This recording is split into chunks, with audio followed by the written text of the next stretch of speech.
ईशोवासोपनिषद के पूर्व के मंत्रों में इस प्रकार ज्ञानपूर्वक किए गए कर्म का अनुष्ठान करने से जिस उत्तम परिणाम की उपलब्धि होती हुआ करती है, उसी का वर्णन आगामी मंत्र में किया जा रहा है कि विद्या और अविद्या अर्थात ज्ञान एवं कर्म के आधार पर इस प्रकार से फल की प्राप्ति होती है। यह इस दसम मंत्र में बतलाया जा रहा है कि अन्यदेवाहुर्विद्या अन्यदेराहुरविद्या इति शुश्रुम धीराणाम एनस्तदेवी चक्षुरे।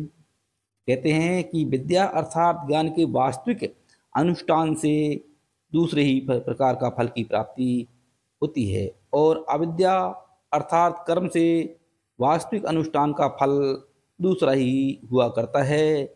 इस प्रकार हम लोगों ने धीराणाम अर्थात धीर अर्थात विद्वानों अर्थात ज्ञानी पुरुषों के द्वारा वचनों से सुना है कि जिन्होंने हमको उस कथन अथवा वचन को भली भांति समझाया है कि यानी दोनों का परिणाम अलग ही अलग होता है। माने जो विद्या अर्थात ज्ञान कर्म के माध्यम से किया हुआ कर्म है उसका परिणाम कुछ अलग होगा और अविद्या अर्थात कर्म के आधार पर किया हुआ फल का परिणाम अलग ही होगा। इस आधार पर इन दोनों परिणामों के संबंध में आगे भी इसकी विस्तृत वर्णन की जाएगी। विद्या और अविद्या, संभूति और असंभूति, इन दोनों का बड़ा ही मार्मिक विवेचन इस ईशोवास उपनिषद में किया गया है।